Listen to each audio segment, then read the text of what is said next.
en la presente sección. Así enseñamos en EGACAL, además del contenido que tiene cada uno de los programas, importa fundamentalmente el modo como se enseña. Esto será determinante para lograr un aprendizaje significativo del derecho. Y dentro de este modo está el encontrar el porqué del estudio, del análisis, del conocimiento de determinadas instituciones jurídicas. Aquí en EGACAL, Escuela de Derecho, seguimos un procedimiento de 3 etapas. Primero, ubicar en el contexto.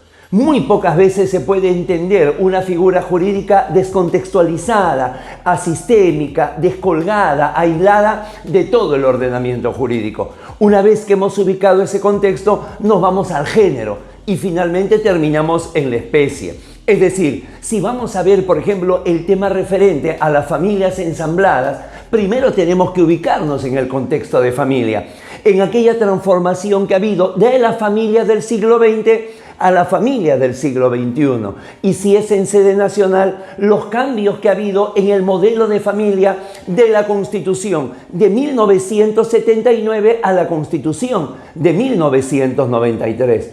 Una vez ubicados en el contexto, un segundo momento es el género. Y el género de las familias ensambladas es las familias creadas por la jurisprudencia. Es decir, ubicarnos que hay familias creadas por el Código Civil, por la ley, la matrimonial, la concubinal, y luego vienen las familias jurisprudenciales, en sede nacional la monoparental y la familia ensamblada, y en sede supranacional las familias homoafectivas, de tal manera que, visto ya este panorama genérico, ahora sí nos concentramos en las familias ensambladas. Y en un tercer momento, que es donde analizamos la especie, ya podemos ahí ver cuál es su naturaleza, cuál es su origen, cuál es su importancia, su relevancia y sus consecuencias jurídicas.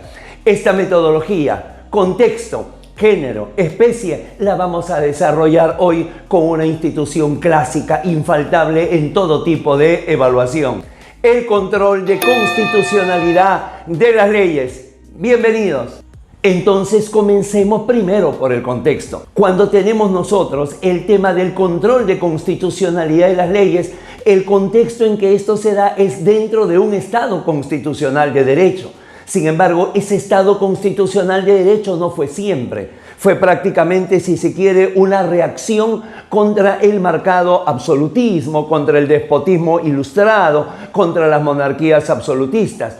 Entonces, como casi todo en el derecho, se forma como una reacción, se forma como una antinomia. Si en la época del absolutismo había un poder descontrolado, ahora lo que existe es un control del poder. Si en el absolutismo había un poder concentrado en una sola institución, el monarca, ahora tenemos un poder desconcentrado, o si se quiere, un poder dividido en sus funciones. Una vez que hemos ubicado este contexto, esto es, un Estado constitucional de derecho que surgió como una reacción al absolutismo, podemos entender que en un segundo momento ya estamos en el género, y es que lo que tomamos es el control del poder.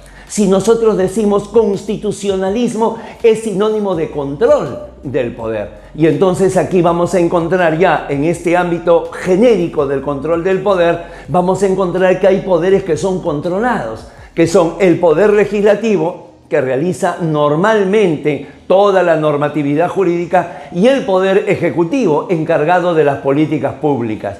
¿Por qué estos van a ser los poderes controlados? Porque siempre se tuvo el pensamiento de que eran los que tenían mayor poder específico, debido a que eran elegidos de manera mayoritaria y además tenían una legitimidad democrática directa. Directamente son elegidos por la ciudadanía. Y por otro lado están los poderes controladores, que en algunos casos solamente es singular, el Poder Judicial, y en otros casos, como en el Perú, es el Poder Judicial y el Tribunal Constitucional, que se ubican en los antípodas de los poderes controlados, porque ahora van a ser poderes contramayoritarios y su legitimidad democrática es indirecta, jamás puede ser directa.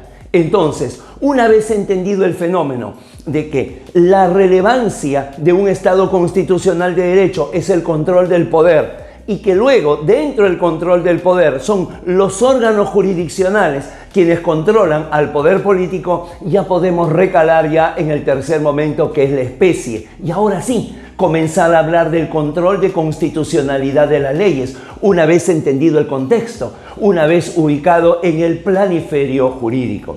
Y en ese sentido, el control de constitucionalidad de las leyes, como dijimos, en el caso peruano y de muchos países, está repartido entre el Poder Judicial y el Tribunal Constitucional. Entonces, comencemos. Número 1, el control que realiza el Poder Judicial es el denominado control difuso, es la judicial review, es aquel caso en que todos los jueces del país son competentes para poder realizar este tipo de control. Están viendo un tema cualquiera y entonces advierten que hay una norma posiblemente inconstitucional. Por eso es que el control difuso no tiene naturaleza procesal, tiene una naturaleza incidental y se aplica al caso concreto.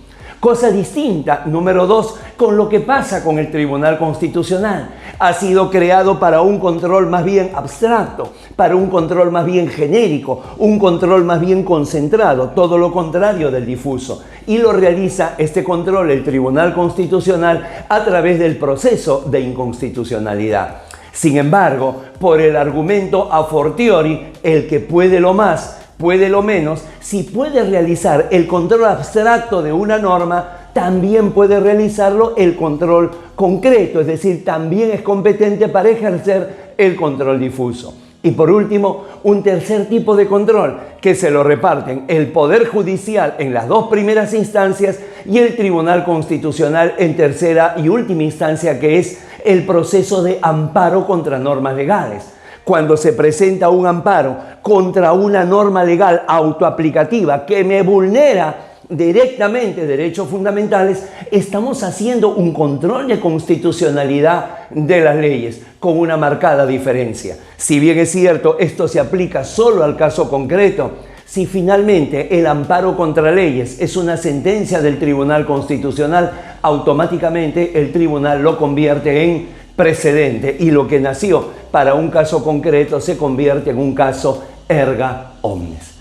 Entonces creemos aquí en EGACAL, Escuela de Derecho, que con esta metodología es mucho más asimilable, mucho más entendible, mucho más relevante el aprendizaje, que generalmente cuando se habla de control de constitucionalidad de las leyes se va hacia el caso Marbury versus Madison de 1803 o la creación del Tribunal Constitucional por parte de Hans Kelsen. No está mal, porque nos habla de los antecedentes históricos, pero definitivamente lo importante es encontrar siempre el porqué. Y el porqué, enfocando primero al bosque, luego a la parcela y finalmente concentrándonos en el árbol. Porque así enseñamos en EGACAL. Suscríbase a nuestro canal y difúndalo. Esta metodología de enseñanza la puede encontrar en todas las disciplinas jurídicas en EGACAL, Escuela de Derecho. Han sido muy amables, muchísimas gracias. Permiso.